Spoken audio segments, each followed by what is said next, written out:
शंकर वैसे भी पूरी तरह से होश में नहीं आया था। ऊपर से अब किशन दामोदर के पिता यानी उन बूढ़े अंकल ने उसे और पकड़ लिया था। इस वजह से शंकर और भी ज्यादा कंफ्यूज्ड हो गया था। उसे समझ ही नहीं आ रहा था कि ये सब कौन है और आखिर ये चल क्या रहा है। ओए बुड्ढे, तू है कौन? मैं तुझे जानता भी नहीं हूँ। मैं तेरा बेटा कहाँ से ला कर दूं? शंकर ने तुरंत ही उन बूढ़े अंकल से कहा। मुझे मेरे पापा वापस चाहिए। कुत्ते, कमीने, मेरे पापा लाकर दे मुझे। अपने दादा को देखकर रवि ने भी अपने रंग बदल दिए थे और मासूम अंदाज में उसके मुंह से शंकर के लिए गालियां निकल रही थी। शंकर, 2 साल पहले तेरे कुछ आदमियों ने बस में लूटपाट की थी। उसमें मेरा बेटा किशन भी शामिल था। मेरे बेटे ने तुम्हारे लिए काम किया और तुमने उसे बचाने की बजाय एक मर्डर केस में फंसा दिया, जो मेरे बेटे ने किया ही नहीं था। अभी भी मैं तुझे इज्जत से बोल रहा हूँ, वो केस वापस ले और मेरे बेटे को जेल से बाहर निकाल। जैसे ही उन बूढ़े अंकल के मुंह से वो शब्द बाहर आए, वैसे ही शंकर को पूरा माजरा समझ में आ गया था। अपनी गैंग में काम करने वाले लोगों को शंकर इतनी आसानी से भूलता नहीं था। ओह, तो तुम किशन दामोदर के बाप हो। अब समझ में आया। अरे अंकल, अच्छा है ना कि वो जेल में है। बाहर आएगा तो मैं उसे जान से खत्म कर दूंगा, वरना साला हर जगह हमारे बारे में मुंह खोलता फिरेगा। जोर से हंसते हुए शंकर ने उन बूढ़े अंकल से कहा, इडियट, तेरे में कोई शर्म भाव है या नहीं? वो तेरे लिए काम करता था और तूने कुछ पैसों के लिए उसे ही गुनहगार बना दिया, और अभी तू मेरे बेटे के बारे में ऐसा कुछ बोल रहा है।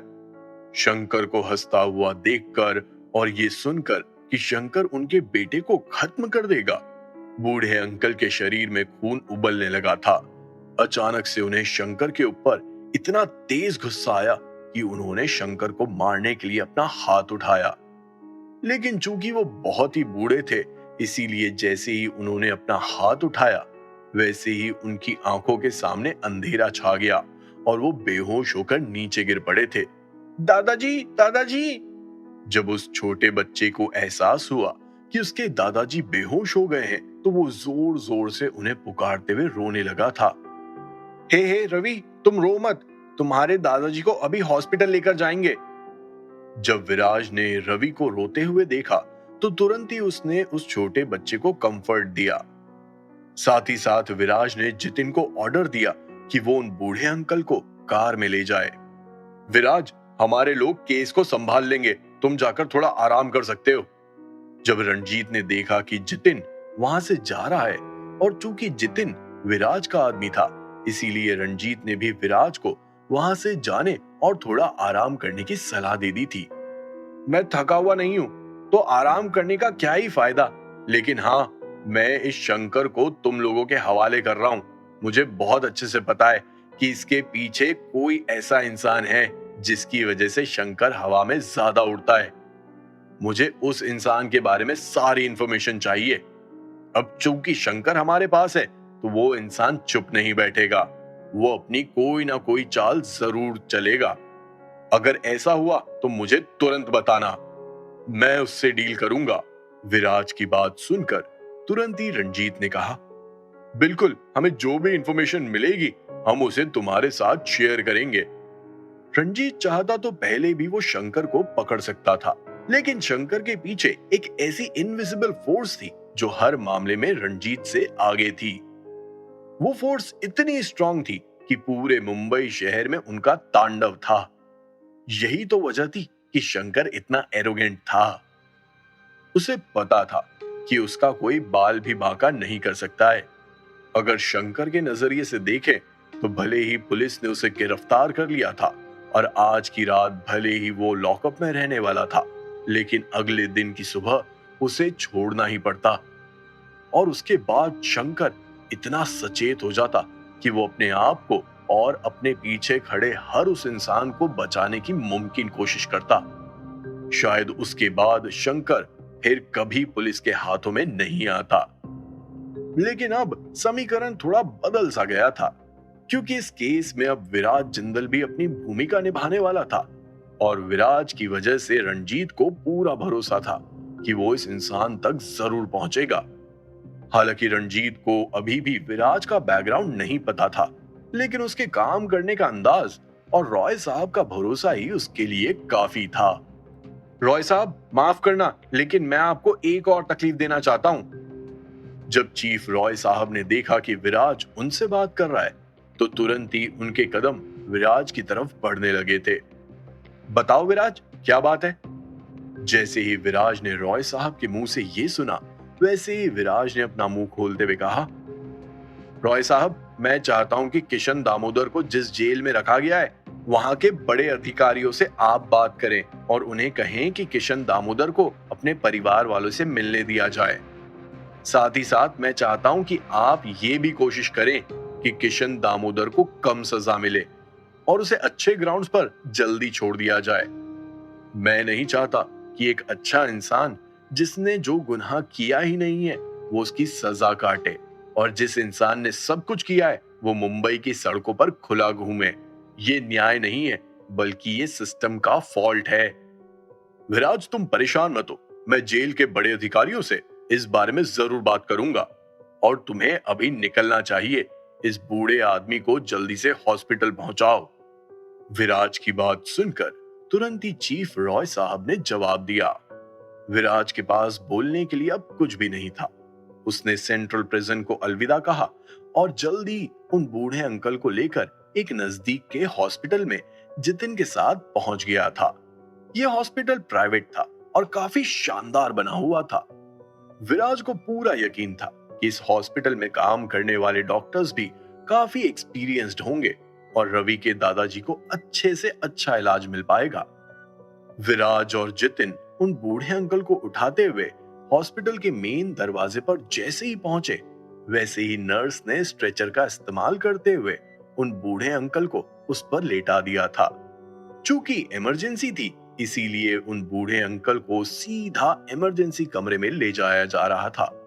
जितिन, अंकल के लिए कमरे का इंतजाम करो, सबसे अच्छा कमरा। मुझे लगता है कि अंकल काफी समय से बीमार हैं और उन्हें ठीक होने में समय लग सकता है। विराज ने जितिन को सारी फॉर्मेलिटीज पूरी करने के लिए कह दिया था और विराज की बात सुनकर जितिन भी रिसेप्शन की तरफ बढ़ने लगा था। उन बूढ़े अंकल को जिस इमरजेंसी वार्ड में ले जाया गया, विराज और रवि उस वार्ड के बाहर ही बैठ गए थे। विराज ने रवि को अपने गले से लगाते हुए कहा, रवि, तुम चिंता मत करो, तुम्हारे दादाजी जल्दी ठीक हो जाएंगे। भैया, क्या मेरे दादाजी मरने वाले हैं? मैं नहीं चाहता कि मेरे दादाजी को कुछ हो, मैं उनके बिना नहीं रह सकता। हालांकि वार्ड के बाहर बैठकर ऐसे शब्दों को बोलना काफी अशुभ माना जाता है, लेकिन उन शब्दों को रवि के मुंह से सुनकर विराज पिघल सा गया था। बहुत सालों पहले विराज भी ऐसे ही एक वार्ड के बाहर बैठा था और किसी की सलामती की दुआ कर रहा था। वो इंसान और कोई नहीं बल्कि उसके असली पिता थे। बीमारी से तो वो बच गए थे, लेकिन एक्सीडेंट से उन्हें उनकी किस्मत नहीं बचा पाई थी। विराज के माता पिता के मरने के बाद उसकी और शालिनी की जिंदगी में तूफान आ गया था और उस तूफान ने अभी तक विराज को अपने अंदर जकड़े रखा था। बचपन में विराज भी अपने पिता को छोड़ता नहीं था। उनके आगे पीछे घूमना, उन्हें देखकर उनकी नकल करने जैसे सारे काम वो करता था। जब विराज ने आज इस दादा और पोते की जोड़ी को देखा, तो उसे अपनी और उसके पिता की परछाई दिखने लगी थी। यही वजह थी कि विराज ने दादा और पोते की मदद की थी। जिस तरह रवि अपने दादाजी की नकल कर रहा था, ठीक वैसे ही विराज भी अपने पिता की नकल करता था। इन ख्यालों को सोचते हुए विराज ने रवि को गले से लगा लिया था। पेशेंट के रिलेटिव कौन है? अभी विराज पूरी तरह से उन ख्यालों से बाहर निकला भी नहीं था कि तभी एक सफेद कोट पहने डॉक्टर वार्ड से बाहर आया और उसने पूछा, जी मैं हूं। ये बोलते हुए विराज ने रवि को थोड़ा सा साइड किया और तुरंत ही खड़ा हो गया था।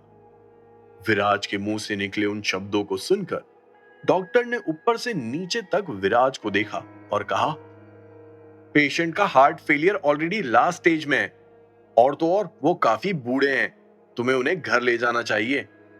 क्या मतलब है इसका? क्या इनका इलाज नहीं हो सकता? विराज की बात सुनकर तुरंत ही डॉक्टर ने विराज को एक्सप्लेन करते हुए कहा, देखिए, पेशेंट की करंट सिचुएशन के हिसाब से इन्हें जल्दी से जल्दी नए हार्ट की जरूरत है, जिसे हार्ट ट्रांसप्लांट कहते हैं। लेकिन वो तभी मुमकिन है जब कोई डोनर उन्हें हार्ट देगा। अगर हार्ट ट्रांसप्लांट नहीं किया तो इनका बचना मुमकिन नहीं है। और अगर हार्ट ट्रांसप्लांट किया तो उसका खर्चा करीब 2 से 3 करोड़ रुपए का होगा। तुम्हारे पहनावे को देखकर मुझे लगता नहीं है कि तुम ये खर्च उठा सकते हो। इसीलिए ट्रीटमेंट छोड़ो और इन्हें घर ले जाओ। जैसे ही डॉक्टर के मुंह से ये शब्द बाहर आए, वैसे ही विराज को अचानक से तेज गुस्सा आया और उसने उस डॉक्टर का कॉलर पकड़ते हुए कहा, जब इलाज हो सकता है तो भी तुम इलाज करने के लिए मना क्यों कर रहे हो? क्या इसी के लिए तुमने ये सफेद कपड़े पहने? क्या तुम इन कपड़ों को पहनने लायक हो? डॉक्टर की बात सुनकर विराज को अचानक से शालिनी का ख्याल आ गया था। अतीत में जब विराज के पास पैसे नहीं थे, तब एक डॉक्टर ने शालिनी का भी इलाज करने से मना कर दिया था। अगर उस समय विराज के पास पैसे होते तो शालिनी को अच्छा इलाज मिलता और उसकी बीमारी कभी बढ़ती ही नहीं। लेकिन चूंकि ऐसा हो नहीं पाया, इसीलिए शालिनी की हालत बिगड़ गई थी।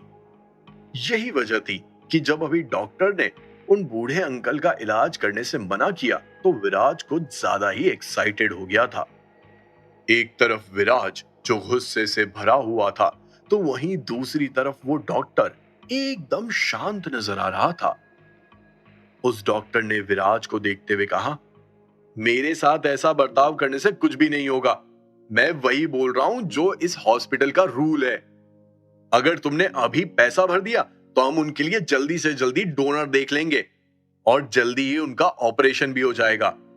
उस डॉक्टर के इंटेंशंस एकदम साफ थे। जो पैसा भरेगा वो अंदर और जो नहीं भरेगा वो बाहर। उस डॉक्टर की बात सुनकर तुरंत ही विराज ने कहा, चाहे जितना भी पैसा लगे, लेकिन उनके इलाज में कोई कमी नहीं होनी चाहिए। अगर तुम लोगों की वजह से उनके इलाज में समय बर्बाद हुआ और उस वजह से अगर उन्हें कुछ हुआ तो ध्यान रखना, मैं तुम लोगों को छोड़ूंगा नहीं। अभी छोड़ देता हूं। ये बोलते हुए विराज ने तुरंत ही उस डॉक्टर का कॉलर छोड़ा और रवि को देखते हुए बोला, रवि तुम इधर ही बैठो, मैं नीचे जाकर आता हूं।